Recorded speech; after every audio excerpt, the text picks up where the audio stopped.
ऐसी एक बड़ी मीठी विशुद्ध अनुराग उत्पन्न कर देने में समर्था कथा है श्री नामदेव जी की। भगवान के 3 प्रकार के भक्त हैं। एक भगवान का कृपा सिद्ध भक्त होता है, एक भगवान का साधन सिद्ध भक्त होता है, और एक भगवान का नित्य सिद्ध भक्त होता है। कृपा सिद्ध वो है जो संत की अहेतुकी कृपा से साधन में सिद्धि प्राप्त करता है। साधन सिद्ध वो है जो उत्कट अनन्य व्रत से भगवत कृपा का पात्र बनता है। और एक नित्य सिद्ध है जो भगवत स्वरूप ही है। भक्ति भक्त भगवंत गुरु चतुर नाम बपु एक। जो भगवान की कृपा मूर्ति है, जिसका संसार में आना, जिसका संसार में आविर्भाव केवल भटके जीव को उस पार ले जाने के लिए होता है। जैसे नारद जी भक्ति सूत्र में उदाहरण देते हैं, सतरति सतरति स लोकांस तारयति। बोले आप भी तरता है और जो निकट आए, जो संग आए, जो समीप आए, उसको भी तार देता है। आप जपे और औरा नाम जपावे, सोई साचो साध कहावे। साधु का लक्षण क्या है? संत सोई जो विषय छुड़ावे, संत सोई जो हरि जपावे। तो कन्या की श्री ठाकुर जी के रूप में आसक्ति हो गई। मन की वृत्ति है आसक्ति। संसार में हो तो आसक्ति है, भगवान में हो तो वही भक्ति है। तो कन्या की आसक्ति हो गई श्री ठाकुर जी के रूप में। और ये यथा माम प्रपद्यन्ते तांस तथैव भजाम्य हम। जाकी रही भावना जैसी, प्रभु मूरत देखी तिन तैसी। प्रभु ने भी उसी तरीके से उत्तर दिया। सेवा करते करते कन्या के मन में एक परम भागवत, क्योंकि ऐसा कहा जाता है संसार में कि जो स्त्रीत्व की जो पूर्णता है वो माता होने में है। एक स्त्री जब माता हो जाती है तो उसका स्त्रीत्व जो है वो पूर्ण हो जाता है। पर भक्ति शास्त्र कुछ और कहते हैं। बोले स्त्रीत्व की पूर्णता केवल माता होने में नहीं है। जननी जने तो भक्त जन के दाता के सू। स्त्रीत्व की पूर्णता भक्त पुत्र की माता होने में है। कोख का साफल्य तभी है जब गर्भ में कोई भक्त आए, कोई संत आए, कोई सज्जन हो, कोई साधु हो, कोई वीर हो, लोक का संसार का हितकारी कोई आए।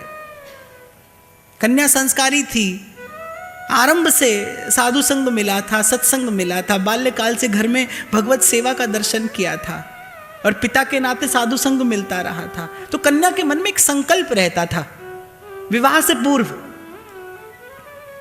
कि मैं भी किसी भक्त पुत्र की माता बनूं। पति गया, पिता ने सहज में कह दिया कि बेटी ये तेरा पति है। और कई बार ऐसा होता है बाल सुलभ मन पे कोई बात वज्र की रेख जैसी अंकित हो जाती है।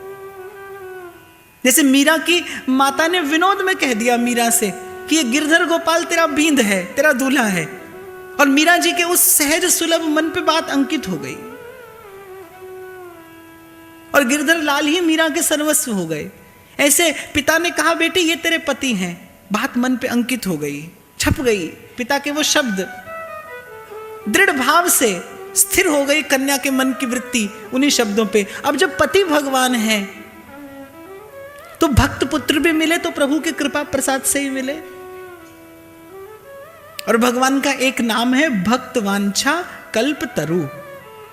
जैसे कल्प तरु की छाया में बैठने वाले को प्रार्थना नहीं करनी पड़ती, उसके मन का संकल्प फलीभूत होता है।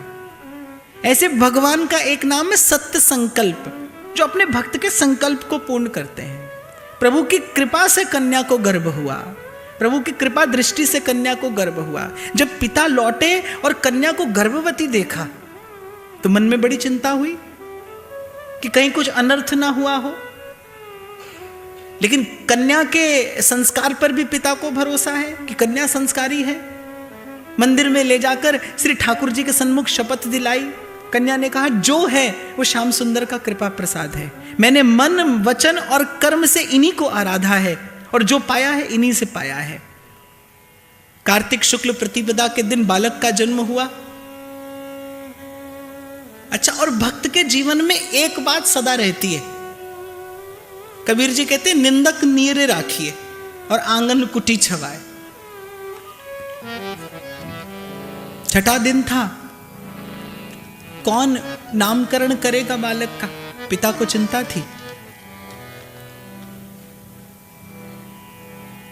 एक और सब समाज एकत्रित होकर निंदा कर रहा है और एक और कन्या अपने प्रभु को पुकार रही है नवजात शिशु को गोद में लेकर कि प्रभु मैंने सुना है तेरी बख्श न मेटे कोई, जो आपसे मिलता है वो अक्षय है। क्या आज इस प्रकार संसार में आपके प्रसाद का निरादर होगा? उसी समय आकाशवाणी हुई कि ये बालक कोई और नहीं, ये बालक साक्षात मेरा अंश है। निंदा न करिए इस कन्या की, ये इसी कन्या का भगीरथ ही प्रयास है। सूक्ष्म जगत में ऐसी आत्माएं सदा विचरण करती हैं, वो इस लोक में आना चाहती हैं संसार के कल्याण के लिए, लोक के हित के लिए, लेकिन उनको वैसी कोख उपलब्ध नहीं होती। शास्त्र कहता है कि पिता राक्षस भी हो, लेकिन यदि जननी भक्त है तो भक्त पुत्र होता है। तो माता संस्कारी हो तो ही संस्कारी बालक आएगा संसार में।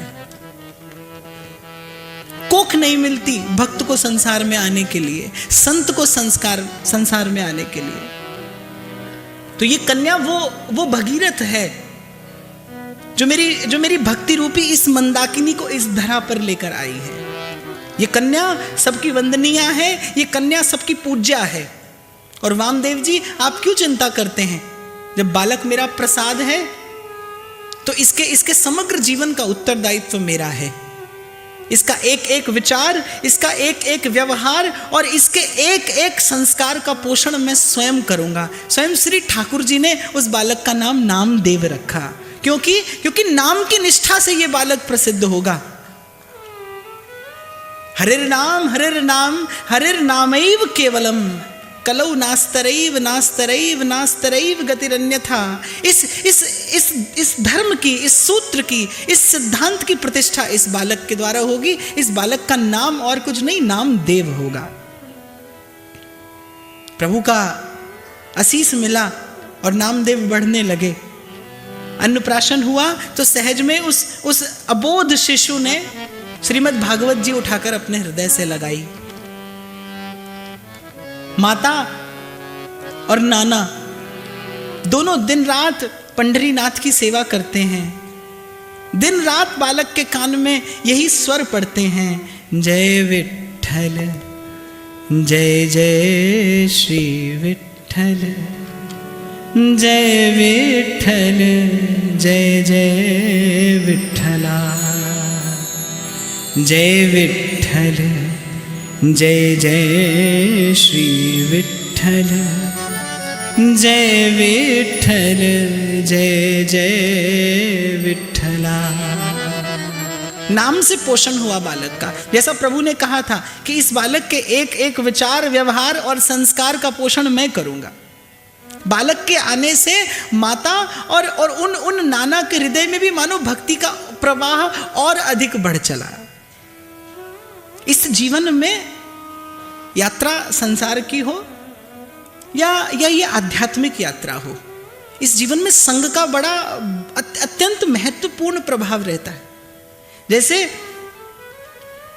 लंबी यात्रा पे आप निकले हैं, मार्ग बड़ा लंबा है, अगर कोई यात्री, सह यात्री आपको ऐसा मिल जाए जिससे मन मिल जाए, तो वो लंबी यात्रा कब पूरी हो जाती है पता भी नहीं चलता।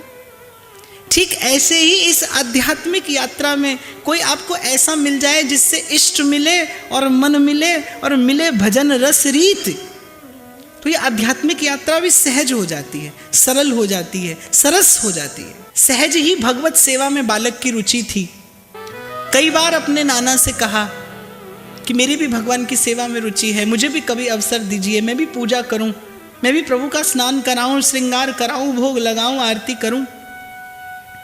पर नाना मन में विचार करते थे अभी बालक छोटा है, सेवा करते करते कोई अपराध ना हो जाए।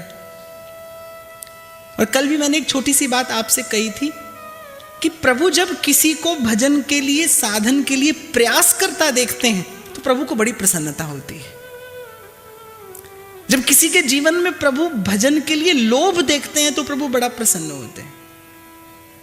बालक के मन में सेवा की ऐसी रुचि, ऐसी उत्कट लालसा, ऐसी जिज्ञासा प्रभु को नित्य प्रति बहुत प्रसन्न करती है। थोड़े बड़े हुए नामदेव एक दिन नाना को किसी कार्य से कुछ दिनों के लिए जाना था। पहले मन में विचार किया कि कन्या ही सेवा करे, पर फिर दूसरी ओर नाना को बालक नामदेव जी की सेवा की रुचि का स्मरण हुआ आया कि क्यों ना एक बार इस बालक को अवसर देकर देखूं। बाल सुलभ मन है, भोला भाला मन है, प्रभु सेवा से प्रसन्न होंगे। नामदेव से कहा कि बेटा कुछ दिनों में मैं परदेश जाऊंगा, कुछ दिन बाद लौट कर आऊंगा, तू पीछे से ठाकुर की सेवा करेगा ना। अब जैसे ही नामदेव के कान में ये बात पड़ी, उस दिन से तो नामदेव को न दिन में चैन न रात्रि में निद्रा। वो तो जब नाना से पूछे कि आप कब जाएंगे, आप कब जाएंगे, कब सेवा का अवसर मिलेगा। और किसी ने कहा है कि जब कोई तरसता है तब वो बरसता है। जब किसी का हृदय तप्त होता है कामना से, तब उनका कृपा अम्बुद बरसता है। और जब जेठ के महीने में, आषाढ़ के महीने में तप जाती है ये धरा, और फिर उसके बाद सावन और भादों के मेघ बरसते हैं, तो आनंद और प्रसन्नता कुछ और होती है। जो ये लालसा है भजन की, ये अपने आप में बड़ा बड़ा सबल और समर्थ पुरुषार्थ है। भजन की लालसा जगे, सेवा की, सुमिरन की, सत्संग की उत्कंठा हो जीवन में। ये उत्कंठा भाव का आभूषण है। नाना गए, बालक के हाथ में सेवा आ गई।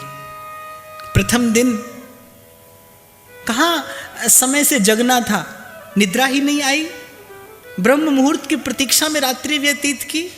ब्रह्म मुहूर्त होते ही प्रभु के नाम का कीर्तन करते करते स्नान किया, कौशेय वस्त्र धारण किया, मस्तक पे सुंदर वैष्णव तिलक लगाया, बालक सेवा में पहुंचा, प्रभु का स्नान श्रृंगार कराया। अब भोग धरने की बारी आई। खूब दूध औटाया और मेवा मिश्री आदि से उत्तम नैवेद्य तैयार करके श्री ठाकुर जी के सन्मुख रखा।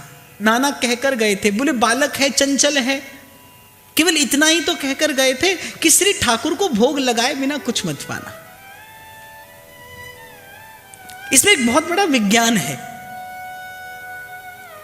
तो नाना कहकर गए थे, बोले बेटा किसी भी स्थिति में ठाकुर को खिलाए बिना नहीं खाना। बाल सुलभ मन था, बात पकड़ में आ गई। दूध का भोग रख दिया, पट किया। बालक नित्य प्रति देखा करता था कि नाना कैसे ठाकुर की सेवा करते हैं। भोग रखा और हाथ में करताल लेकर बालक, नन्ना सा बालक नामदेव गाने लगा, विठ्ठल विठ्ठल विठ्ठला माझा पांडुरंग विठ्ठला, विठ्ठल विठ्ठल विठ्ठला माझा पांडुरंग विठ्ठला, विठ्ठल विठ्ठल विठ्ठला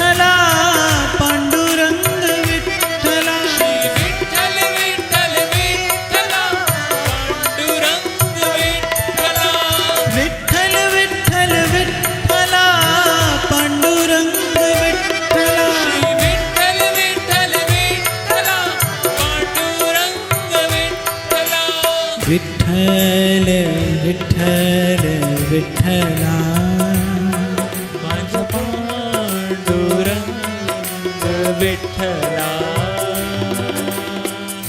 दुर्योधन की मेवा त्यागी, साग विदुर घर खाई.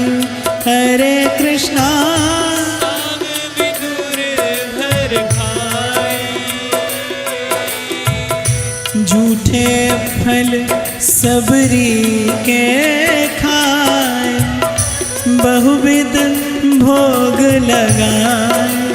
हरे रामा बहुविध भोग लगाई.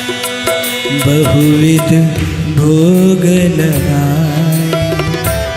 हरे रामा हरे रामा, रामा रामा हरे हरे.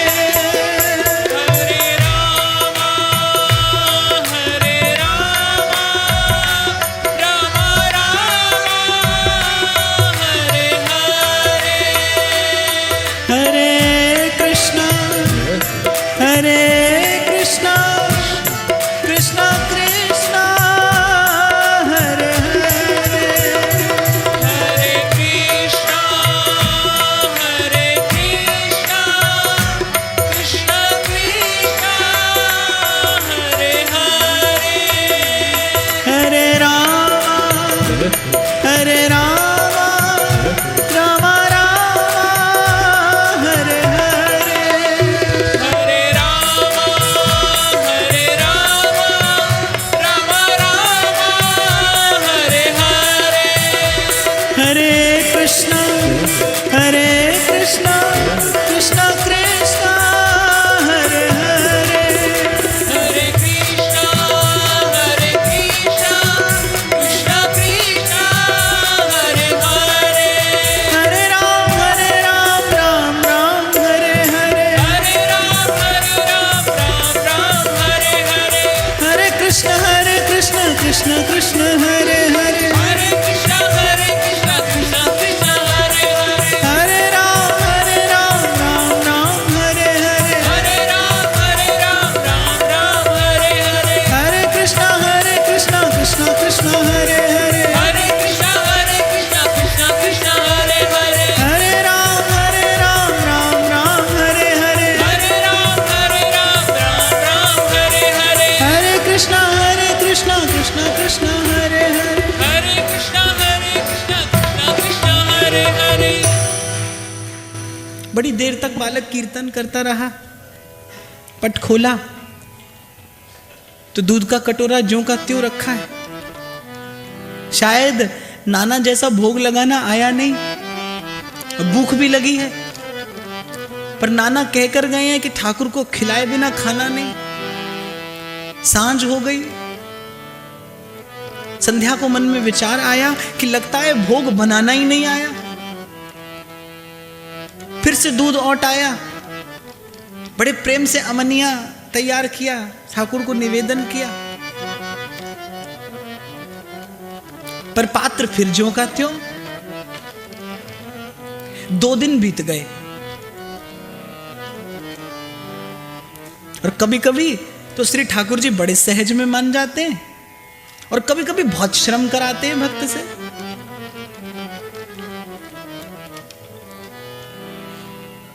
तीसरे दिन तो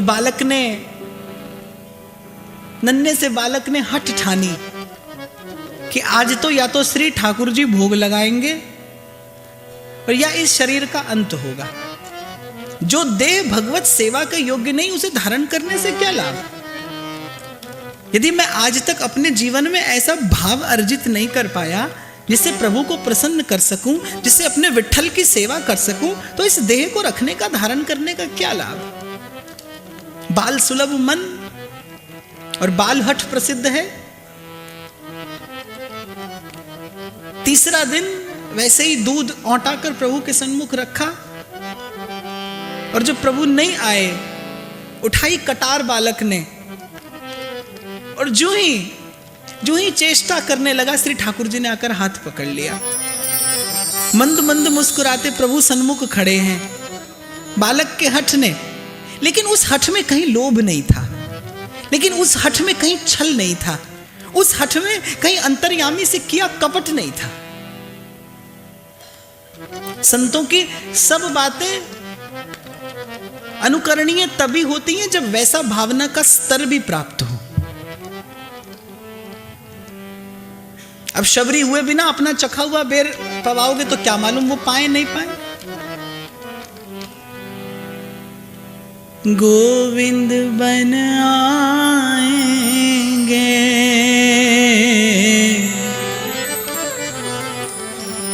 गोविंद बन आएंगे,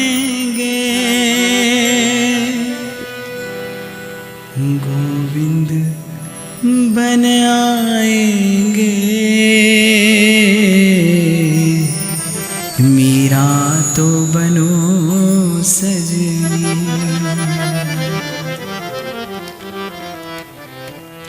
प्रभु ने आकर हाथ पकड़ लिया, मंद मंद मुस्कुराने लगे, बोले क्या चाहते हो? अरे 3 दिन हो गए प्रभु, भूखा हूं। नाना कहकर गए थे प्रभु को पवाए बिना पाना नहीं, आपसे और कोई हट तो मैंने किया नहीं, इतना ही तो चाहता था कि आप भोग लगा ले और मैं प्रसाद पा लूं। क्या अपराध हो रहा था मुझसे? भोले भाले बालक की इन सहज सरस प्रश्नों का क्या उत्तर देते प्रभु? श्री ठाकुर जी कहने लगे, अच्छा मुझे क्षमा करना, मुझे आने में थोड़ा विलंब हो गया। नामदेव जी कहने लगे, मैं जानता हूं प्रभु, हमसे तुमको बहुत हैं, तुम सा हमको ना।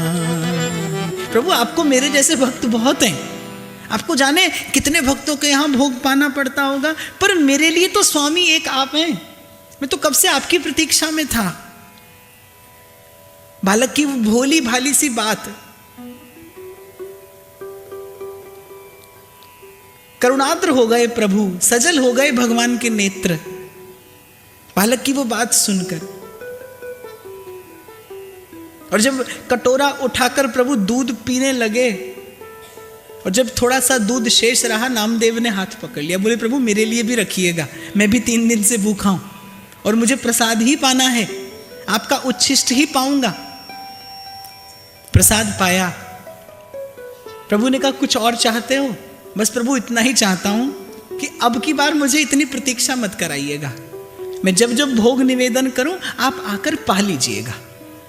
प्रभु ने तथास्तु कहा और चले गए। अब तो नित्य का क्रम हो गया, नामदेव भोग बनाते, प्रभु के सन्मुख भोग धरते, प्रभु को पुकारते, प्रभु आकर भोग स्वीकार कर लेते। सेवा का क्रम आगे बढ़ता रहा, नामदेव के हृदय का भाव उत्तरोत्तर बढ़ता रहा। प्रभु की कृपा से भाव पुष्ट हो रहा था, प्रभु की कृपा से भाव सिद्ध होता चला जा रहा था। नाना वापस लौट कर आए, नामदेव से पूछा कि सेवा तो ठीक से हो रही है ना? नामदेव जी ने कहा जिसकी सेवा हो रही है उससे पूछिए, प्रभु से पूछिए कि मैंने सेवा ठीक से की या नहीं की। मंदिर में जाकर दर्शन किया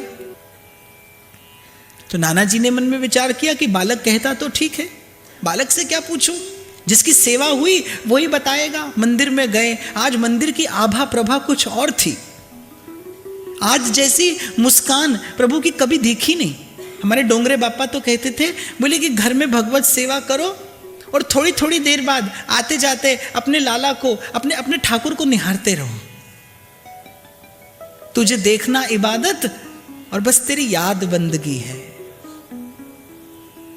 ठाकुर जी को पधराइए, सुंदर श्रृंगार करिए, उत्तमोत्तम वस्तु जो आपके पास है वो उन्हें निवेदन करिए और बस आते जाते उनको निहारा करिए। नाना जी मंदिर में गए, ऐसे मुस्कुराते, विट्ठल का तो आज तक दर्शन नहीं हुआ था। बालक पीछे पीछे आए, नाना जी ने पूछा भोग लगाकर ही पाते थे ना? बिना भोग लगाए तो नहीं पाया। जैसा आप कहकर गए थे वैसा ही किया। पहले तो 3 दिन तक प्रभु आए नहीं और बालक ने आरंभ से लेकर और प्रभु के नित्य आने तक सारी वार्ता नाना के सन्मुख कह सुनाई। नाना सुनते सुनते बड़े आश्चर्य में पड़ रहे हैं कि क्या वस्तुतः ऐसा ही हुआ होगा? बालक है, मिथ्या भी नहीं कह सकता। इस बालक की बात पे अविश्वास करने का भी मन नहीं होता। बालक से कहने लगे, अच्छा यदि नित्य प्रभु आते हैं तो आज भी आएंगे? अरे आज क्यों नहीं आएंगे? पहले एक भक्त बुलाता है, आज 2 बुलाएंगे, आज तो और शीघ्र प्रभु आएंगे। लेकिन भोला भाला नामदेव क्या जाने कि उनको देखने के लिए जो आंख चाहिए वो शायद अभी नाना के पास नहीं है। आज नाना बैठे हैं और नामदेव ने बुलाया लेकिन प्रभु नहीं आते। इसके पीछे संत लोग एक बड़ी सुंदर और भी बात कहते हैं कि वो प्रभु जब प्रभु की वो भाव मूर्ति आपके जीवन में, आपके अंतःकरण में स्फुरित होगी, एकांत में होगी। तो नामदेव ने तो अपने भोले भाव से प्रभु को पुकारा, बुलाया प्रभु को, आज प्रभु नहीं आए। नामदेव ने कहा, प्रभु ये क्या करते हैं?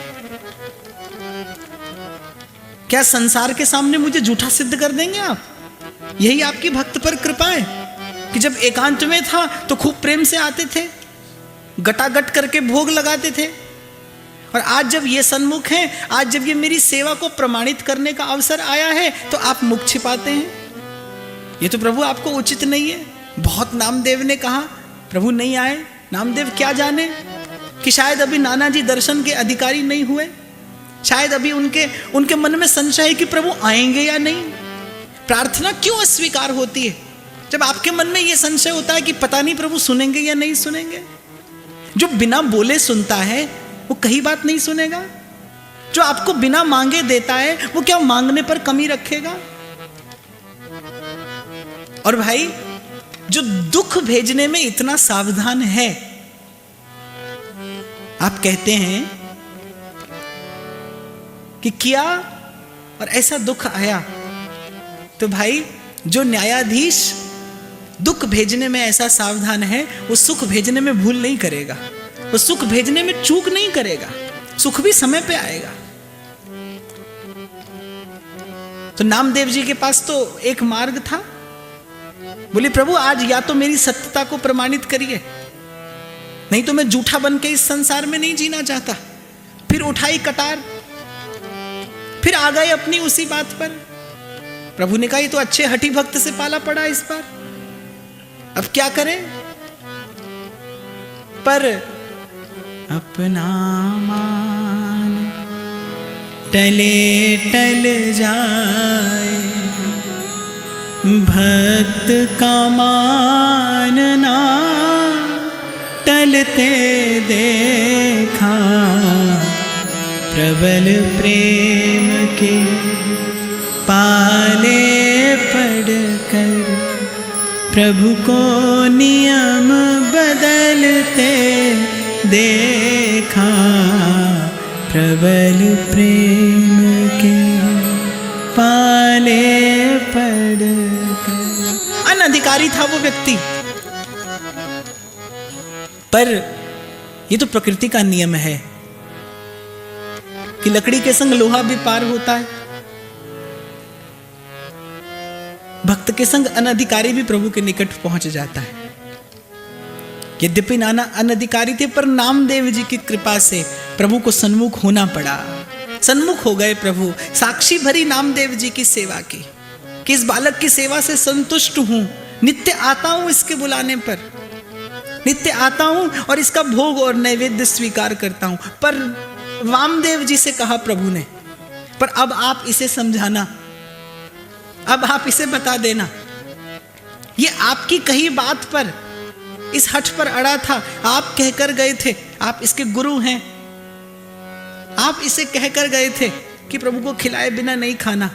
अब आप इसे भोग का विज्ञान समझा देना कि केवल भाव से वस्तु अर्पित की जाती है, भाव से ही मैं पाता हूं। नित्य प्रति आने में मुझे बहुत परिश्रम करना पड़ता है, नित्य प्रति आने में मुझे बहुत सी मर्यादाओं का अतिक्रमण करना पड़ता है, नित्य प्रति आने में मुझे बहुत से विधि के विधान पलट देने पड़ते हैं।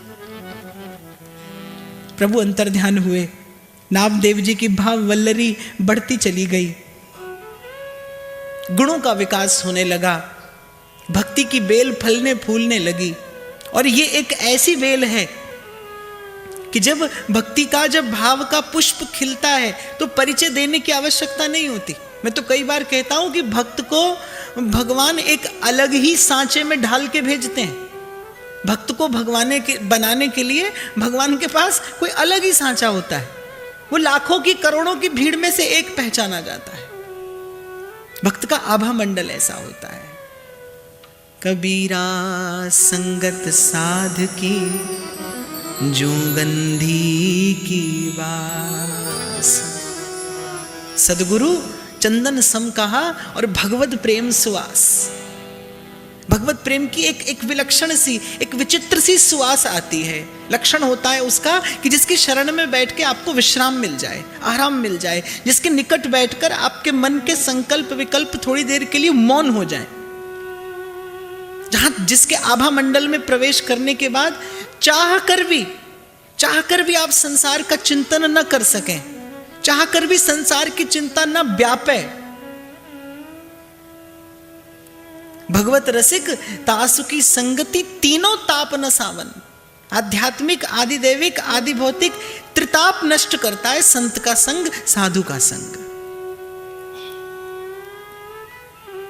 बड़ी गाढ़ी अनुरक्ति, बड़ी गाढ़ी प्रीति श्री नामदेव जी की थी पंढरीनाथ में।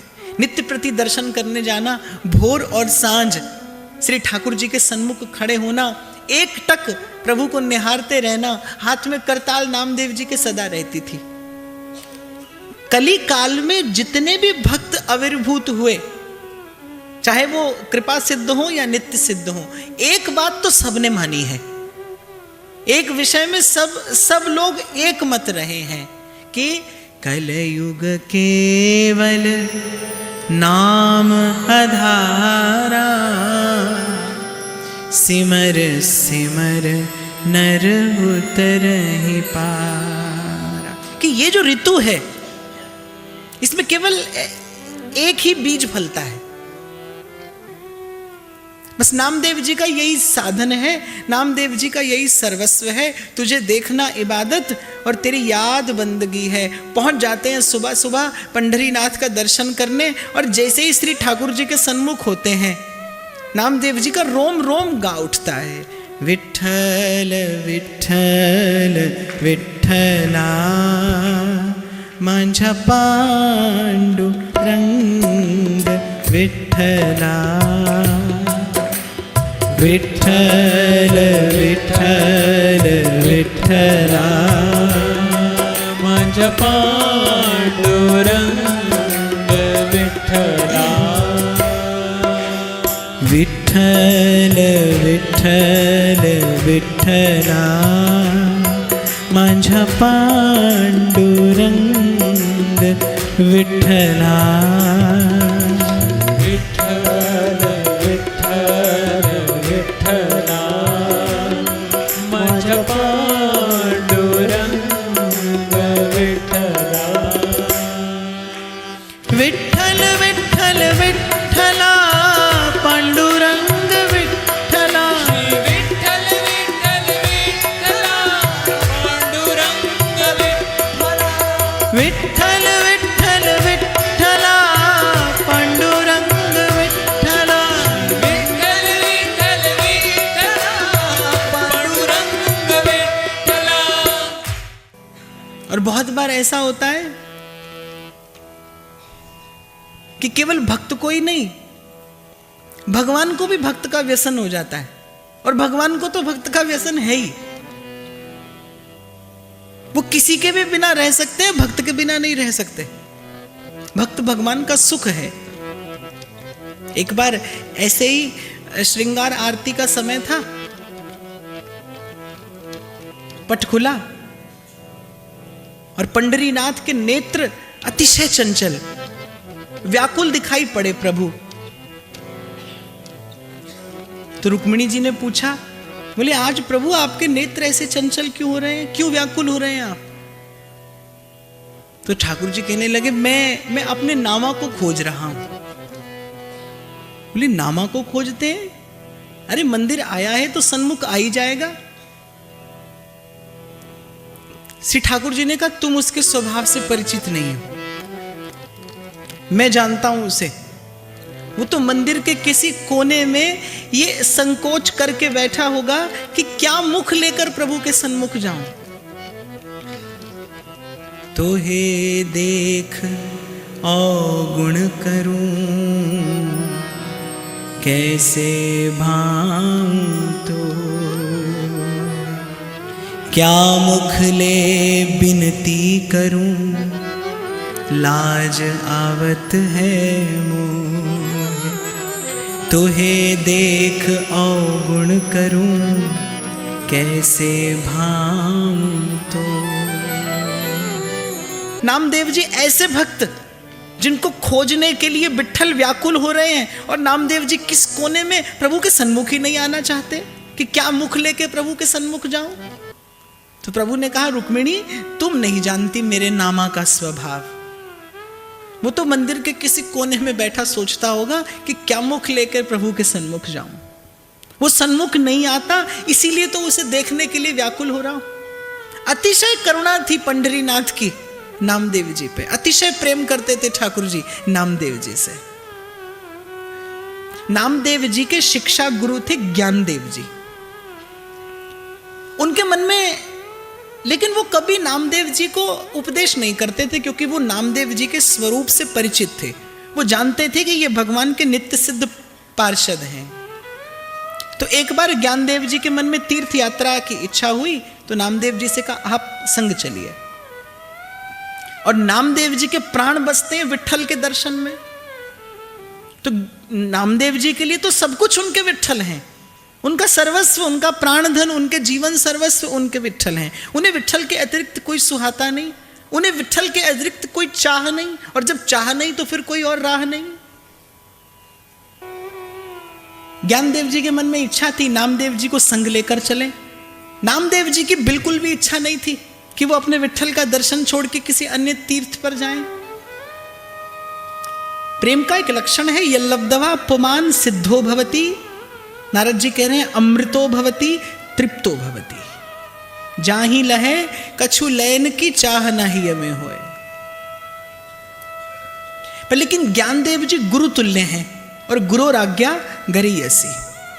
उनकी आज्ञा को कैसे निषेध कर दें। तो नामदेव जी ने एक युक्ति निकाली। नामदेव जी ने सारी बात पंढरीनाथ पे डाल दी। बोले अच्छा ठीक है, आप ठाकुर जी से आज्ञा ले लीजिए, अगर ठाकुर जी आज्ञा दे देंगे तो मैं आपके साथ चल दूंगा। ज्ञानदेव जी पहुंचे, ज्ञान वृद्ध हैं, परम भक्त हैं, परम योगी हैं, नामदेव जी के गुरु तुल्य हैं। ठाकुर जी कैसे निषेध कर देते। ठाकुर जी ने कहा ले तो जाइए। लेकिन पंढरीनाथ के नेत्र सजल हो गए ज्ञानदेव जी से ये कहते कहते।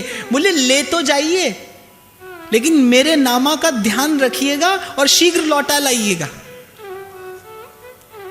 नामदेव जी के लिए ये उनकी प्रीति के पारितोषिक से कुछ कम नहीं था कि विट्ठल ने भेजा क्या कहकर कि ले तो जाइए, पर मेरे नामा का ध्यान रखिएगा और शीघ्र लौटा लाइएगा। यात्रा आरंभ हुई।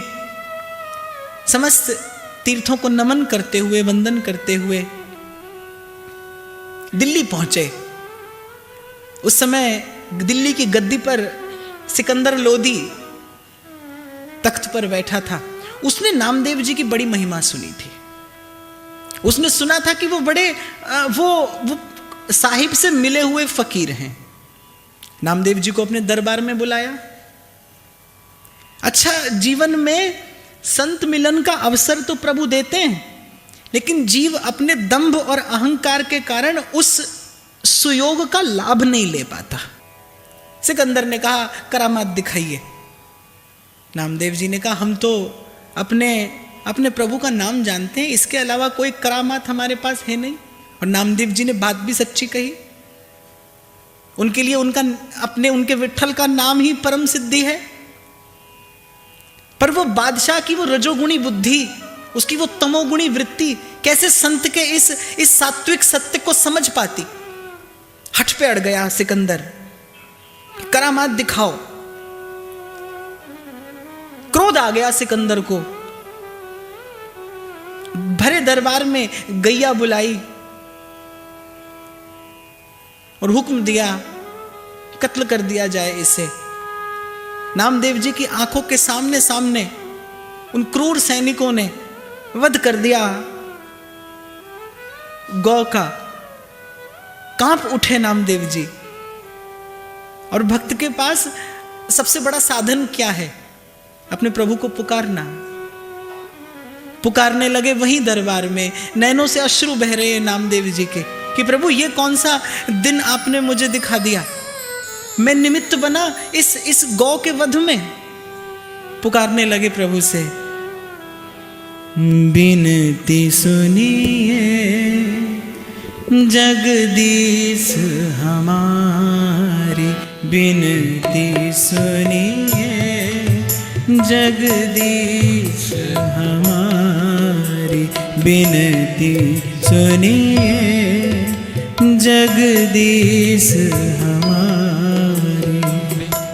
हो तेरो दास आस मोहे तेरी, हो तेरो दास आस मोहे तेरी, हित दे कान मुरारी, बिनती सुनिए जगदीश हमारी, बिनती सुनिए जगदीश हमारी। हो तेरो दास आस मोहे तेरी, हो तेरो दास आस मोहे तेरी, हित दे कान मुरारी, बिनती सुनिए जगदीश हमारी, बिनती सुनिए जगदीश हमारी।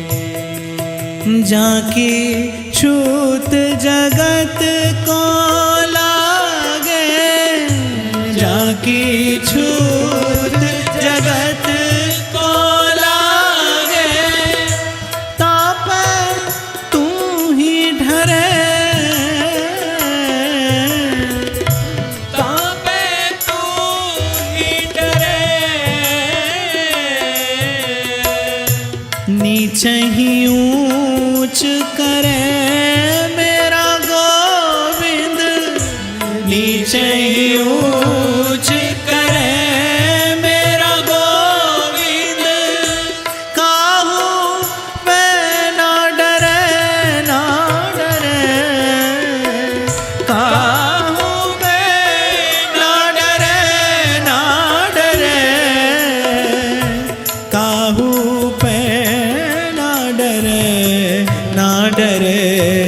सीला तुझ बिन कौन करे, लाल तुझ बिन कौन करे, ऐसी लाल तुझ बिन कौन करे, ऐसी लाल तुझ बिन कौन करे।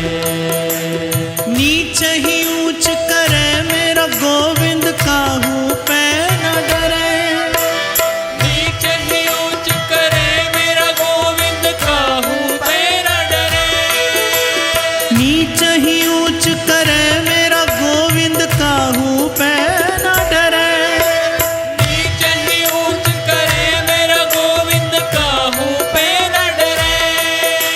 गरीब निवाज गुसैया मेरो माथे छतर धरे, गरीब निवाज गुसैया मेरो माथे छतर धरे, ऐसी लाल तुझ बिन कौन करे, ऐसी लाल तुझ बिन कौन करे, ऐसी लाल तुझ बिन कौन करे, ऐसी लाल तुझ बिन कौन करे, ऐसी लाल तुझ बिन कौन करे, ऐसी लाल तुझ बिन कौन करे।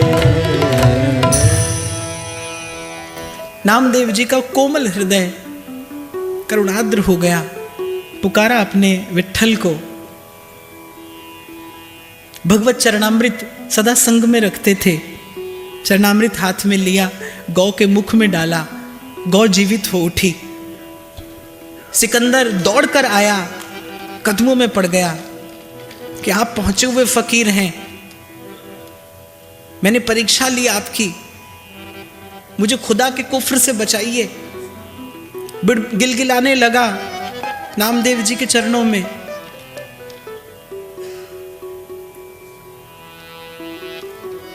और संत हृदय नवनीत समाना। और वैसे भी साधु निर्मम होता है। कबीरा खड़ा बाजार में, मांगे सबकी खैर, ना काहू से दोस्ती, ना काहू से वैर। संत तो ऐसा है, 5 तत्व का बना ये पिंजरा, 5 तत्व का बना ये पिंजरा, उसमें बोले मेरी मैना, कछु लेना न देना मगन रहना, कछु लेना न देना मगन रहना। बादशाह ने कहा कोई खिदमत बताइए। नामदेव जी ने कहा खिदमत की हमें कोई इच्छा नहीं है, जितना हमें चाहिए उतना हमारा साहिब हमें देता है, उससे ज्यादा की हमें इच्छा नहीं है। पर सिकंदर ने कहा कि मेरी खुशी के लिए, मेरी राजी के लिए कोई खिदमत तो बताइए। तो नामदेव जी ने कहा जो बताएंगे वो करोगे? बोले बिल्कुल। तो बोले एक तो आज के पीछे कभी हमें बुलाना नहीं, और आज के पीछे कभी किसी फकीर को करामात दिखाने के लिए मत कहना। लेकिन सिकंदर माना नहीं, और एक अत्यंत सुंदर रत्न जटित पर्यंक शैया नामदेव जी को दी भेंट स्वरूप। अब नामदेव जी मन में विचार करने लगे, भाई इससे बहुत अधिक हट करने का लाभ नहीं है, दुर्मति तो ये है, समय खराब होगा। तो नामदेव जी ने वो शैया स्वीकार कर ली। सिकंदर ने कहा कि हमारे सिपाही आपको छोड़कर आएंगे। नामदेव जी ने कहा नहीं, हम स्वयं ले जाएंगे। सिर पर उठाए शैया नामदेव जी जा रहे हैं, और जैसे ही महल से बाहर निकले नामदेव जी ने सोचा, भाई अगर ये धन हमारी कुटिया तक पहुंच गया तो जीवन तो इसी की चौकीदारी में निकल जाएगा, भजन कौन करेगा। तो यमुना जी में नामदेव जी ने वो शैया डाल दी। लेकिन सिकंदर ने अपने सिपाही पीछे पीछे भेज दिए थे। सिपाहियों ने जाकर बादशाह से कहा, बोले बादशाह आपका दिया हुआ पर्यंक तो उन्होंने जमुना में डाल दिया। क्रोधी तो था सिकंदर। और क्या होता है, प्याज को आप कस्तूरी में डुबो दो तो वो कस्तूरी की सुगंध तो ले लेगा, अपनी दुर्गंध नहीं छोड़ेगा। व्यक्ति का जो मूल स्वभाव होता है वो उसको छोड़ता नहीं, वो परिवर्तित नहीं होता। भूल गया कि अभी अभी क्या रिश्मा संत का देखा है। क्रोध आया, पहुंच गया पीछे पीछे, पकड़ लिया मार्ग में नामदेव जी को। अब सीधे तो कुछ नहीं कहा, जानता था उनके प्रताप को। बोले वो जो अभी हमने एक पलंग आपको दिया, उसके जोड़ का एक और पलंग हम बनाना चाहते हैं, तो एक बार हमें दिखा दीजिए। नामदेव जी ने कहा लातों का भूत है, बातों से नहीं मानेगा। नामदेव जी ने कहा बुलाइए अपने सैनिकों को, हम बताते हैं पलंग कहां रखा है। ले गए जहां नामदेव जी ने पलंग डाला था, और एक क्षण में नामदेव जी ने वैसे वैसे अनेक पलंग किनारे रख दिए। बोले बादशाह जो अपना वो पहचान लेना, और बाकी हमारे लिए छोड़ के चले जाना।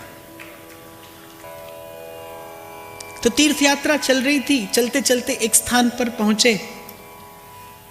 नामदेव जी का कंठ सूख रहा था, ज्ञानदेव जी को भी तृषा लगाई। निकट में एक कुआं था, जल बहुत नीचा था। ज्ञानदेव जी सिद्ध योगी थे, उन्होंने अपनी योग सिद्धि के बल से जल का आह्वान किया। जल का पात्र हाथ में भरकर ले आए नामदेव जी को पिलाने के लिए। नामदेव जी ने कहा इस योग सिद्धि के बल से प्राप्त हुए जल का पान मैं नहीं करूंगा। नामा अगर प्यासा है तो क्या उसके विट्ठल को उसकी चिंता नहीं है? यदि नामा प्यासा है तो विट्ठल को उसकी चिंता नहीं। ज्ञानदेव जी संकुचित हो गए। ज्ञानदेव जी ने तो उस सिद्धि के बल से प्राप्त किए जल को पी लिया। भक्त की एक एक चेष्टा भक्ति का सूत्र है। भक्त की एक एक चेष्टा भगवान का प्रमाण है। भक्त की एक एक चेष्टा भक्ति का सिद्धांत है। जब कोई तरसता है तो वो घनश्याम बरसता है।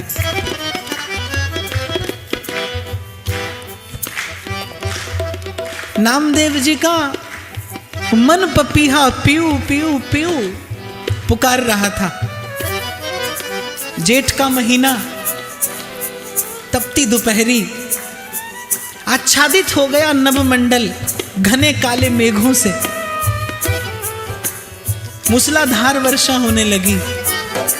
और भी जितने तीर्थ यात्री थे, नामदेव जी ने ज्ञानदेव जी से कहा, आपने तो योग सिद्धि के बल से जल पी लिया,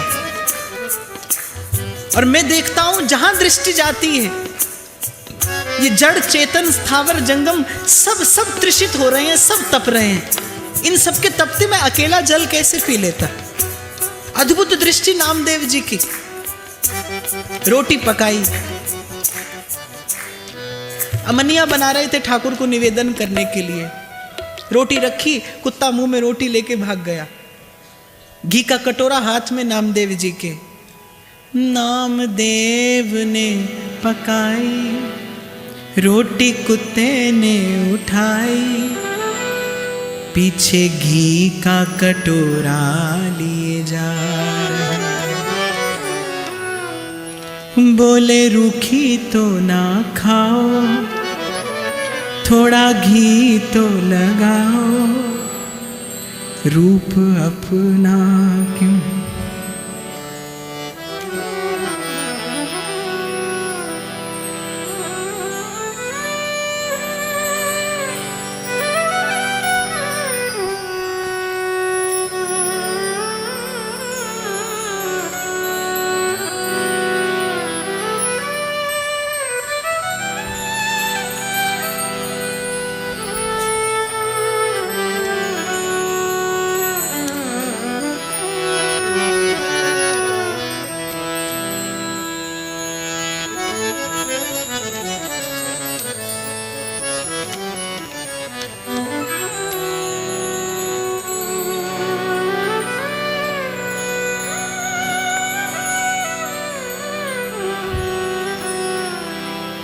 बोले रूखी तो ना खाओ, थोड़ा घी तो लगाओ, रूप अपना क्यों मुझसे छिपा रहे।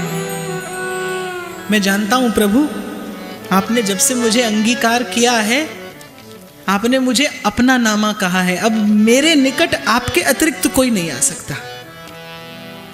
ऐसी दृष्टि नामदेव जी ने ज्ञानदेव जी से कहा कि इन सब के प्यासा रहते मैं अकेला जल कैसे पीऊं।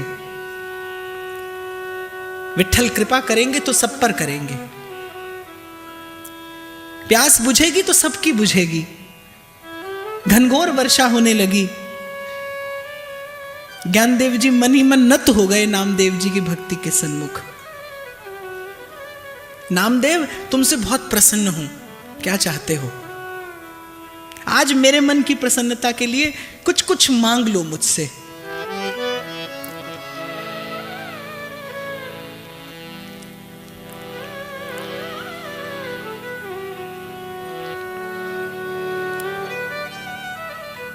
कंठ भर आया नामदेव जी का। कहने लगे, आप मेरा हाथ पकड़ के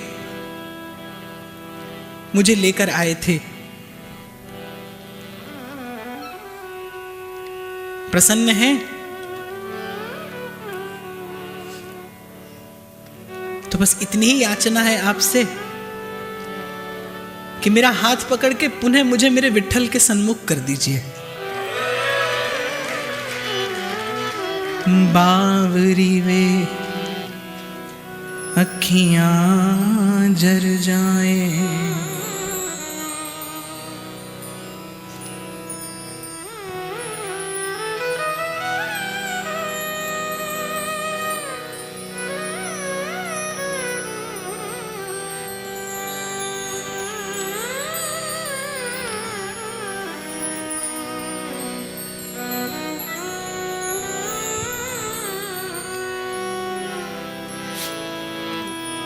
आप जानते हैं मेरे जीवन की एक ही आशा है, एक ही अभिलाषा है, बहुत जन्म बिछड़े थे माधो, ये जन्म तुम्हारे लेखे।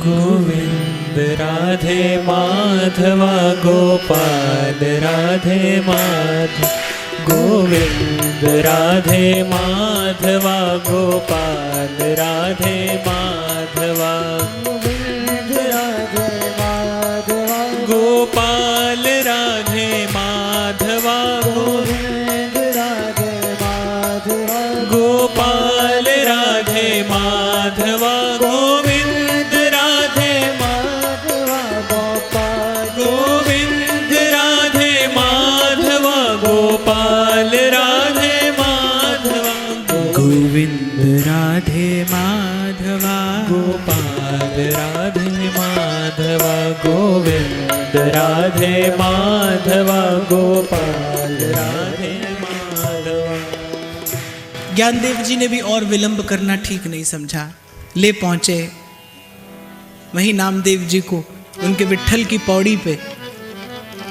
आज इतने मगन थे नामदेव जी, भूल गए कि अपनी जूती मैंने अपने कटी में बांध रखी है, और जूते के सहित मंदिर में प्रवेश कर गए। मन मयूर नृत्य कर उठा अपने प्राण धन का दर्शन करके, उच्च स्वर से मंदिर के प्रांगण में कीर्तन कर रहे हैं, जय विट्ठल जय जय श्री विट्ठल, जय विट्ठल जय जय विट्ठला। आज जैसी मस्ती उन्मत्तता पूर्व में किसी ने देखी नहीं। मंदिर के पंडे पुजारियों ने देखा कि अरे नामदेव इतना धृष्टता कर रहा है कि जूते समेत मंदिर में प्रवेश कर गया। मार लगाई पंडे पुजारियों ने। नामदेव जी ने मन में कहा, प्रभु मार पड़नी ही चाहिए थी, आपसे विमुख होकर गया था। चुपके से बाहर चले गए। भक्त बिन कौन सहे अपमान। और मंदिर के पिछवाड़े जाकर बैठे और बोले, प्रभु मेरे लिए तो ये स्थान भी ठीक है। और करुण स्वर से अपने प्रभु को पुकारने लगे। कबीर जी की और नामदेव जी की परस्परिक बड़ी प्रीति थी, लेकिन कबीर जी से नामदेव जी की ये दशा देखी नहीं गई। कबीर जी ने पंडरीनाथ से शिकायत की, आपके देखते देखते आपके भक्त को मान पड़ी और आप चुपचाप देखते रहे। पहुंच गए कबीर जी नामदेव जी के पास, बोले चलो कोई और ठिकाना ढूंढ लें, यहां अब हम जैसे दरिद्र भक्तों की कोई सुनवाई नहीं है। पंडरीनाथ खड़े खड़े सब बात सुन रहे हैं। बोले भाई ये तो बात ठीक नहीं हो रही, एक साथ दो दो भक्त फूट रहे हैं। श्री ठाकुर जी ने लीला की, मंदिर का जो मुख्य द्वार था मंदिर समेत उसे नामदेव जी की ओर कर दिया। आज भी पंडरीनाथ का जो मंदिर है उसका मुख्य द्वार दक्षिण दिशा की ओर है, जो मंदिर की ओर कभी नहीं होता। मंदिर का मुख्य द्वार कभी दक्षिण दिशा की ओर नहीं बनाया जाता। आज भी पंडरीनाथ के मंदिर का मुख्य द्वार दक्षिण दिशा की ओर है। नामदेव जी के लिए प्रभु ने मंदिर नामदेव जी की ओर उन्मुख कर दिया।